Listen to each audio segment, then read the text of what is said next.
मीरा सिंह मीरा जी की पुस्तक कोरोना और कुर्सी के लोकार्पण के मौके पर उपस्थित आप तमाम साहित्य प्रेमी दोस्तों, मंच पर उपस्थित हमारे तमाम प्रबुद्धजन और अध्यक्षता कर रहे साहित्यकार कुमार नयन जी, मैं अपनी ओर से आप लोगों के का शुक्रिया अदा करता हूं और आपने मुझे इस मौके पर बुलाया, इसके लिए मीरा सिंह जी को आप सभी लोगों को धन्यवाद देता हूं। यह है कि आज का समाज और खासतौर पर युवा साहित्यिक कार्यक्रमों में रुचियां जो है वो कम लेने लगा है और ऐसे समय में हम लोग जैसा कोई पॉलिटिकल वर्कर जो कि दिन भर जिसको धरना देना है, प्रदर्शन करना है, जुलूस देना है और प्रेमचंद की पुण्यतिथि मनाई जा रही हो, जयंती मनाई जा रही हो और दिलचस्पी के साथ जब शामिल होता है तो बहुत उन लोगों को अच्छा लगता था और कहते थे कि नहीं, ये जो है राजनीति का साहित्य सम्मेलन हो रहा है और राजनीति का साहित्य सम्मेलन न सिर्फ राजनीति के लिए बेहतर होता है बल्कि समाज और मुल्क के लिए बेहतर होता है। और आज के दौर में जब राजनीति बिना साहित्य की हो गई है तो उसका आवारापन आप लोग देख रहे हैं, तो ये बताने की जरूरत नहीं है। हालांकि किताब का जो हेडिंग है वो बहुत दिलचस्प है और बिना किताब पढ़े भी उस हेडिंग के बारे में हम लोग बहुत कुछ कह सकते हैं, इसलिए कि पिछले 1 साल से हम लोग भी कोरोना और कुर्सी के बीच में पीस रहे हैं, तो उसको हमने महसूस किया है। तो जिस तरीके से हम लोगों को पीसा गया है, महसूस हम लोगों ने किया है। अभी तो बहुत चर्चाएं हैं, उसमें हो भी रही हैं, लेकिन एक बात है, व्यंग्य के मामले में मैं अभी तक मैंने परसाई जी को पढ़ा है और मुझे परसाई जी का व्यंग्य जो है हरिशंकर परसाई का बहुत जबरदस्त लगता है। निठल्ले की डायरी का मैं पाठक मैंने मंगाया भी हाल ही में अमेजोन से, तो पढ़ने की मेरी एक लालसा शुरू से रही है, लेकिन जब से राजनीति में एंगेजमेंट थोड़ा ज़्यादा हो गया तब से अध्ययन कम हो गया और इधर चुनाव जीतने के बाद तो मैं कोई किताब नहीं पढ़ पाया हूँ।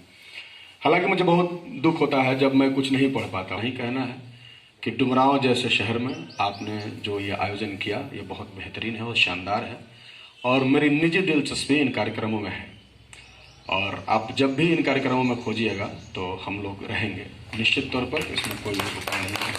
और जो भी ये, चूंकि हम लोग एक वैकल्पिक साहित्य की बात करते हैं, साहित्य कई तरह के हैं, आज भी देश में चल रहे हैं, आप देख रहे हैं देश में तो साहित्य को ही बदल देने की कोशिश हो रही है, एजुकेशन को, किताबों को, सिलेबस को बदलने का प्रयास चल रहा है। प्रेमचंद ने लिखा है कि यदि किसी समाज में, किसी इलाके में कोई जनता अगर धरना, प्रदर्शन, जुलूस नहीं करती है तो उस इलाके की जनता को मरी हुई जनता मान लेना चाहिए।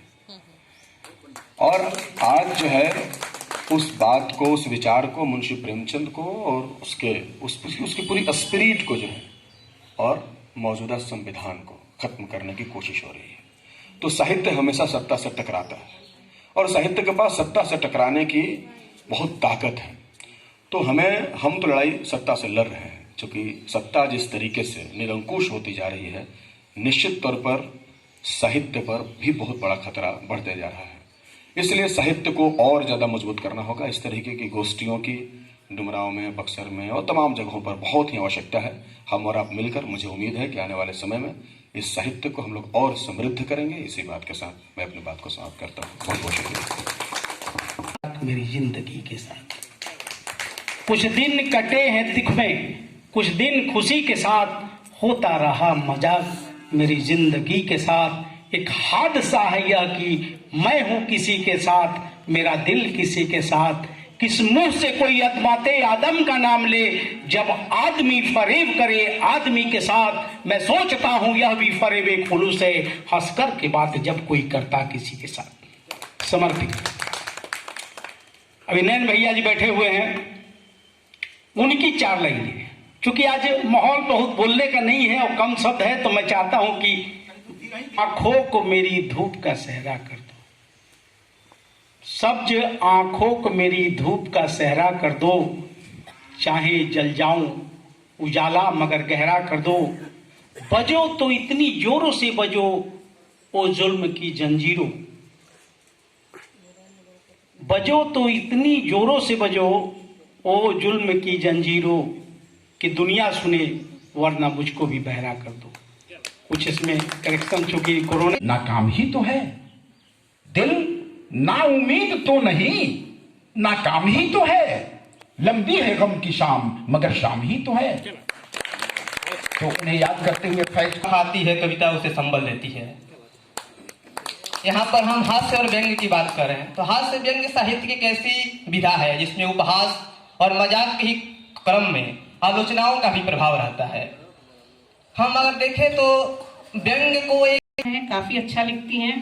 सबसे अच्छी बात ये होती है कि उनकी लेखनी इतनी स्पष्ट होती है कि वहाँ बहुत ज्यादा हम लोगों को अपना दिमाग लगाने की जरूरत नहीं पड़ती है। बहुत सी ऐसी लेखनी होती है जहाँ आप पढ़ तो लेते हैं लेकिन आपको समझने में थोड़ा समय लगता है।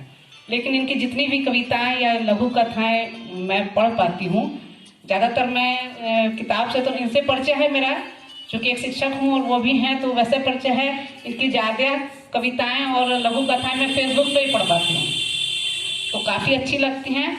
और ये हम लोगों के लिए बहुत ही खुशी की बात है कि इस क्षेत्र में एक महिला होकर के भी ये अपना बहुत अच्छा स्थान बना कर रखी। ये विशेष हम लोगों के लिए खुशी की बात है। तो मैं एक बार पुनः इन्हें बधाई दूंगी और इनके उज्जवल भविष्य की कामना करूंगी। धन्यवाद। मन को गुनाहगार बना देती है, बाघ ही बाघ को बीमार बनाती है। भूखे पेटे देशभक्त सिखाने वाले भूखे इंसान को गद्दारी से हुआ क्या हुआ अगर मिट गए अपने वतन के वास्ते, बुलबुलें कुर्बान होती है चमन के आते। अब आप थोड़ा सा मुस्कुरा लीजिए, हम ज्यादा दिन ठहरते नहीं है, अब तो बीमारी हो गए। जहां रहिए मुस्कुराते रहिए, पैसा कोई ना लगे। जहां रहिए मुस्कुराते रहिए, दिल मिले ना मिले मगर हाथ को मिलाते रहिए। मुस्कुराहट आपकी मेरे लिए उपहार है, इनके बारे में है। मुस्कुराहट आपकी मेरे लिए उपहार है, दे सके तो दीजिए मुझको, इसी से प्यार है। हर सबको अपना एमएल साहब, हर सबको अपना बताते चलिए मगर सब ये है कि मुस्कुराते चलिए। सुनो, अब ढेर बोली ना, बोला तो बचिए दे। जे हमार बात सुन के हंसी वह हमरा से फंसी, और जे हमार बात सुन के जोड़ी भादों में सतपुतिया हंस और जय जय।